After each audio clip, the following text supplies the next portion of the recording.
Allahu Akbar, Allahu Akbar, Allahu Akbar walillahil hamd. Allahu Akbar kabira walhamdulillahi katsira wa subhanallahi bukratan wa asila. Alhamdulillah, alhamdulillahilladzi lam yattakhidh walada wa lam yakul lahu syarikun fil mulk wa lam yakul lahu waliyyun minadh-dhilli wa kabbirhu takbira. أشهد أن لا إله إلا الله وحده لا شريك له له الملك وله الحمد وهو على كل شيء قدير وأشهد أن محمدا عبده ورسوله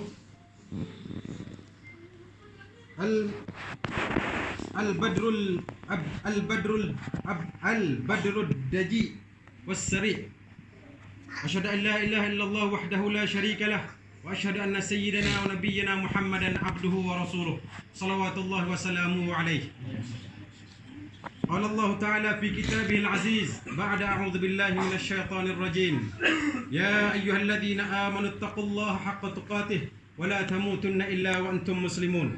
وقال أيضا: يا أيها الذين آمنوا اتقوا الله وقولوا قولا سديدا يصلح لكم أعمالكم ويغفر لكم ذنوبكم ومن يطع الله ورسوله فقد فاز فوزا عظيما. أما بعد، ويا عباد الله اتقوا الله أوصيكم وإياي بتقوى الله فقد فاز المتقون. Alhamdulillah, syukur kita kepada Allah Subhanahu wa taala kerana dengan limpah dan kurnia-Nya pada hari ini, hari yang mulia, dua hari yang paling mulia dalam setahun, hari raya Aidil Adha, yang mana pada hari ini Allah Subhanahu wa taala telah mensyariatkan kepada umat Islam untuk mengerjakan haji di Baitullah.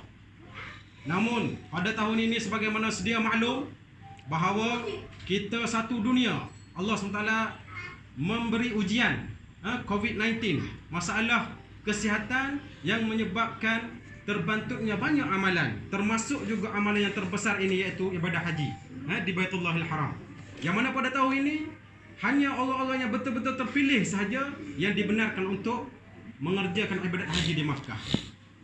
Sementara yang lainnya tidak dibenarkan atas faktor kesihatan.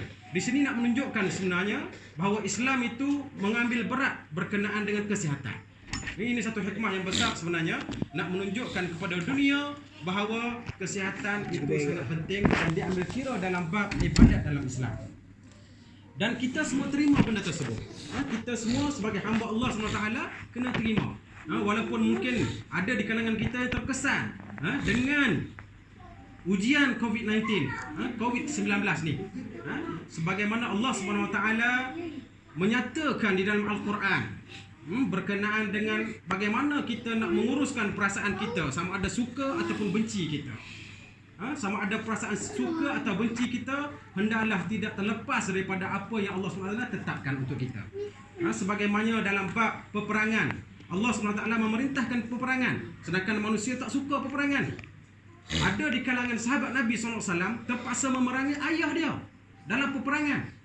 Ada di kalangan sahabat kita yang terpaksa memerangi anak dia dalam peperangan, disebabkan perbezaan keimanan dan kekufuran pada zaman tersebut. Dan disebabkan itulah, apabila Allah SWT mensyariatkan peperangan, maka ada di kalangan sahabat terkesan dalam hati dia, kerana takkan aku nak perang dengan ayah aku. Ayah aku tak masuk Islam lagi, dia masuk Islam dah. Jadi takkan nak perang, sebab dia sayang pada ayah dia, dia sayang kepada ahli keluarga dia. Tetapi Allah SWT kata dalam Al-Quran: asa an tuhibbu syai'an wa huwa syarrul lakum wa asa an takrahu syai'an wa huwa khairul lakum wallahu ya'lamu wa antum la ta'lamun. Allah SWT kata, boleh jadi kamu suka dengan satu benda, kamu sayang dengan satu benda, sedangkan benda itu buruk sebenarnya untuk kamu. Dan boleh jadi kamu benci akan sesuatu benda, sedangkan itu adalah baik untuk kamu. Maka sesungguhnya engkau tak tahu, Allah yang maha mengetahui. Jadi kita ini, anak beranak sekalian, banyak benda yang kita suka, ada yang kita tak suka, ada yang kita sayang, ada yang kita benci. Ada perbuatan adik-beradik kita, perbuatan mak ayah kita yang kita tak suka. Ada perbuatan mak ayah kita, adik-beradik kita yang kita suka. Dalam menguruskan perasaan suka dan tak suka ini, sangat penting untuk kita tengok kepada syariat Nabi. Kita sandarkan kepada syariat Nabi, syariat Allah SWT dan Nabi Muhammad SAW. Suka kita, benci kita, marah kita, senyum kita kena sandarkan kepada syariat. Barulah kita akan jadi selamat. Kerana kita tidak tahu sebalik apa yang berlaku itu, Allah SWT yang maha mengetahui. Jadi kita kena sandarkan kepada Nabi Allah SWT. Jadi hari raya adalah hari pengorbanan. Aidil Adha ini hari besar bagi orang-orang yang berkorban. Hari besar dalam bab pengorbanan. Tidak patutlah kalau pada hari ini kita bercakap, kita bersembang, kita memberi nasihat, kita tak sebut berkenaan dengan pengorbanan. Dan ayat yang kita sebut pasal perasaan tadi pun sebenarnya dia melibatkan pengorbanan juga. Kerana ada kadang-kadang yang kita tak suka itu, tetapi apabila ianya disyariatkan dan ianya disuruh, maka hendaklah kita taat, patuhkan perkataan kita, bagilah pengorbanan untuk kita taat kepada apa yang Allah SWT syariatkan. Allah SWT mensyariatkan dalam Islam untuk kita berbuat baik kepada kedua ibu bapa. Allah SWT mensyariatkan kita untuk kita ini bukan buat baik saja kepada ibu bapa, tapi buat ihsan kepada ibu bapa. Allah SWT tak cakap dalam Al-Quran fal ya'mal khairan li abawai, tak ada sebut. Tapi apa yang Allah SWT buat dalam Al-Quran adalah birrul walidain. Wattaqullah wa bil walidaini ihsana. Allah SWT sebut. Wa bil walidaini ihsana. Hendaklah kamu buat baik kepada kedua ibu bapa kamu ihsan. Dengan secara ihsan. Ihsan ini sebenarnya dia lagi tinggi daripada buat baik. Dia paling terbaik lah di kalangan yang buat baik tu. Dia terbaik. Jadi ada orang dia tak suka. Ada orang dia tak suka. Kadang-kadang ada orang dia suka tetapi dia ada halangan-halangan yang menyebabkan dia tak boleh nak buat baik kepada ibu bapa. Halangan kerja dia, halangan komitmen keluarga dia, halangan macam-macam lah, kekurangan wang ringgit, kekurangan masa, kekurangan tenaga, maka menyebabkan dia tak boleh nak buat baik. Dia rasa dia tak boleh nak buat baik. Tapi sebenarnya adik-beradik semua sekali yang nak highlight pada hari ini, ada orang yang jauh lebih lemah pada kita. Ada orang jauh lebih miskin daripada kita. Ada orang jauh lebih kurang daripada kita. Ada orang lebih banyak dia punya komitmen dengan keluarga kecil dia kepada kita, tetapi dia masih lagi boleh menunaikan hak dia, menunaikan ihsan kepada mak ayah dia. Maka kita kena buat muhasabah pada hari ini. Pada hari yang penuh pengorbanan ini, kita kena muhasabah diri kita. Setara mana kita telah tunaikan ihsan kita pada mak ayah kita. Mak ayah dua orang je ada tahu. Dalam dunia ini pun ada dua orang ni je. Maka janganlah kita terpaksa patuh dengan kelemahan-kelemahan yang kita ada menyebabkan kita lalaikan kewajipan kita kepada mak ayah kita. Terutama sekali anak lelaki lah. Terutama sekali. Bukan bermaksud anak perempuan tak perlu. Tak, perlu juga.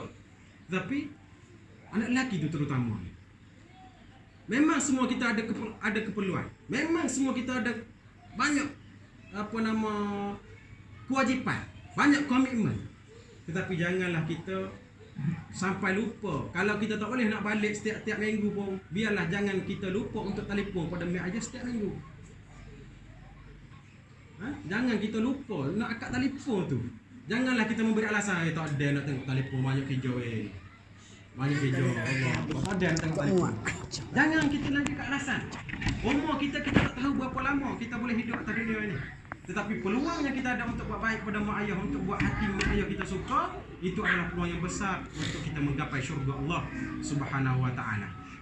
Menggapai syurga kepada Allah. Sedangkan dalam cerita pasal bulan puasa sekalipun Allah SWT kata, Allah SWT menyampaikan kepada kita melalui Nabi Muhammad SAW. Kalau kita semua ingat tentang yang mana Nabi SAW pernah memberi khutbah kepada para sahabat, naik anak tangga, 3 tangga. Allah, setiap tangga Nabi SAW kata amin, amin, amin. Ingat dia? Banyak kali dah kita baca waktu tu. Tapi yang aku tak ingat, kita sebut sekali lagi secara sebentar lalu.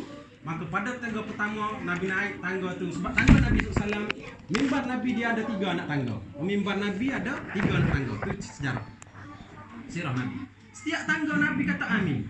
Naik tangga pertama Nabi kata amin, naik tangga kedua Nabi kata amin, naik tangga ketiga Nabi kata amin.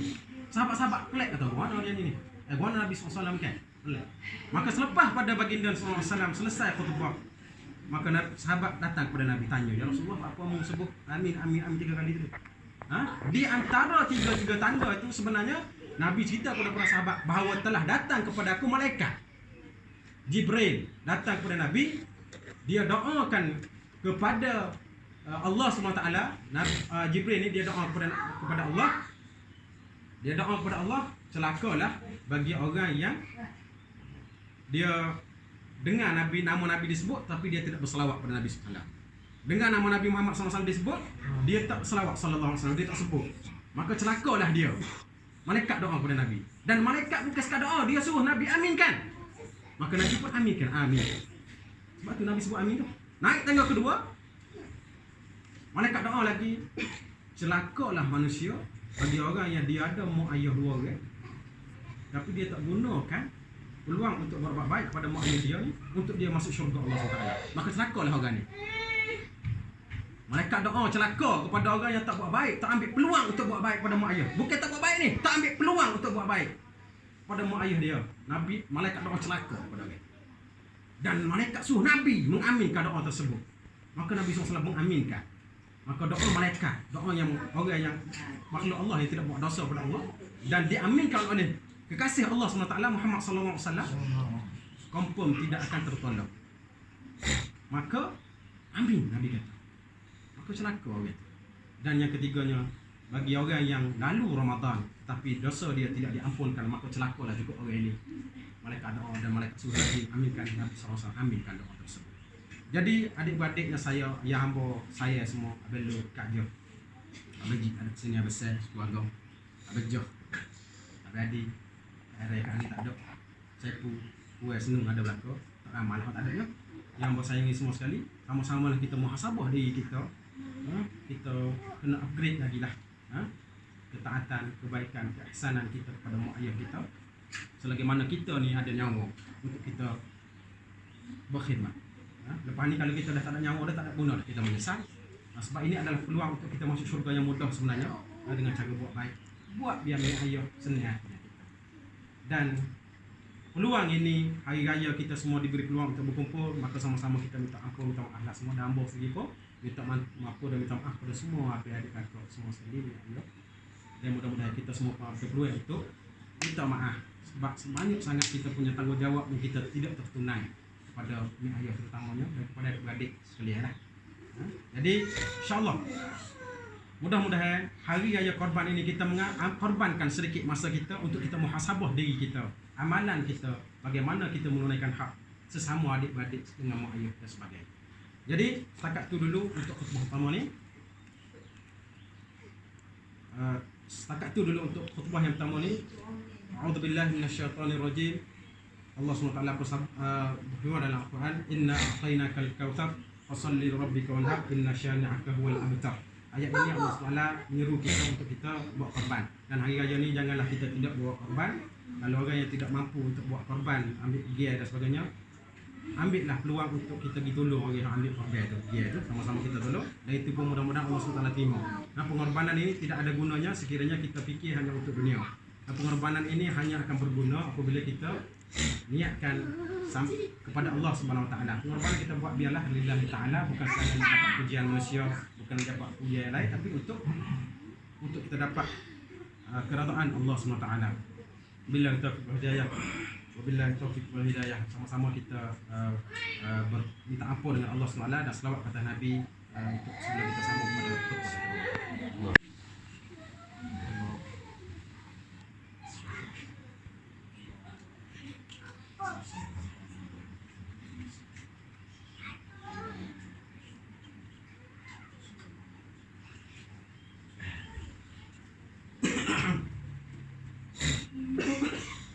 Allahu akbar, Allahu akbar, Allahu akbar, Allahu akbar, Allahu akbar, Allahu akbar, Allahu akbar kabira. Walhamdulillahi katsira wa subhanallahi bukratan wa asila.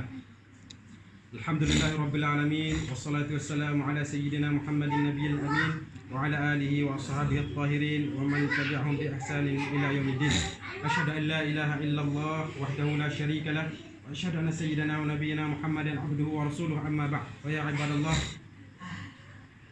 ويا عباد الله اتقوا الله حق تقاته واعلموا أن الله أمركم بأمر عظيم أمركم بالصلاة والتسليم على نبينا الكريم وقال الله تعالى مخبرا وآمرا إن الله وملائكته يصلون على النبي يا أيها الذين آمنوا صلوا عليه وسلموا تسليما اللهم صل على سيدنا محمد وعلى آل سيدنا محمد كما صليت على إبراهيم وعلى آل سيدنا إبراهيم وبارك على سيدنا محمد وعلى آل سيدنا محمد كما باركت على سيدنا إبراهيم وعلى آل سيدنا إبراهيم في العالمين إنك حميد مجيد.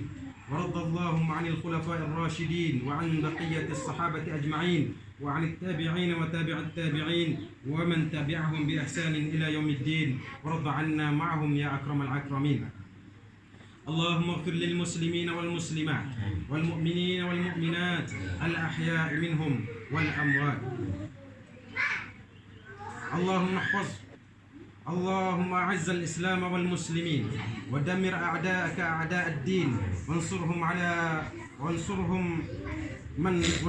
من نصر الدين واخذل من خذل المسلمين وأعز كلمتك إلى يوم الدين. اللهم ادفع عنا البلاء والغلاء والوباء والفحشاء والمنكر والمهن والفتن ما ظهر منها وما بطن من بلدنا هذا خاصة ومن بلدان المسلمين عامة يا أرحم الراحمين، إنك على كل شيء قدير. اللهم إنا نعوذ بك من البرص والجنون والجذام ومن سيء الأسقام يا أرحم الراحمين. ربنا آتنا في الدنيا حسنة وفي الآخرة حسنة وقنا عذاب النار.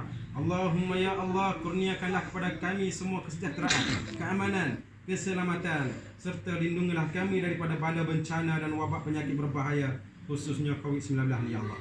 Ya Allah ya Tuhan kami, jadikanlah kami keturunan daripada kami orang-orang yang istiqamah mendirikan salat berjamaah. Allahumma inna naj'aluka fi nuhuri a'daina wa na'udzu bika min syururihim. Allahumma baddid shamlahum wa farrij jam'ahum wa shattit kalimatahum wa zabzil aqdamahum wa sallit 'alaihim kalban min kilabika ya qahhar ya jabbar ya muntaqim ya Allah. Allahumma ya munzil al-kitab wa ya mujri as-sahab wa ya hazim al-ahzab ihzimhum wansurna 'alaihim ya arhamar rahimin ya rabbal alamin. اللهم ربنا ظلمنا أنفسنا وإن لم تغفر لنا وترحمنا لنكونن من الخاسرين. اللهم ربنا اجعلنا مقيمين الصلاة ومن ذرياتنا ربنا وتقبل دعاء. اللهم اهدنا سبل السلام وأخرجنا من الظلمات إلى النور وجنبنا الفواحش ما ظهر منها وما بطن. اللهم اهدنا لأحسن الأخلاق لا يهدي لأحسنها إلا أنت، واصرف عنا سيئها لا يصرف عنا سيئها إلا أنت. اللهم ربنا آتنا في الدنيا حسنة وفي الآخرة حسنة وقنا عذاب النار. صلى الله على محمد وعلى آله وصحبه أجمعين. سبحان ربك رب العزة عما يصفون وسلام على المرسلين والحمد لله.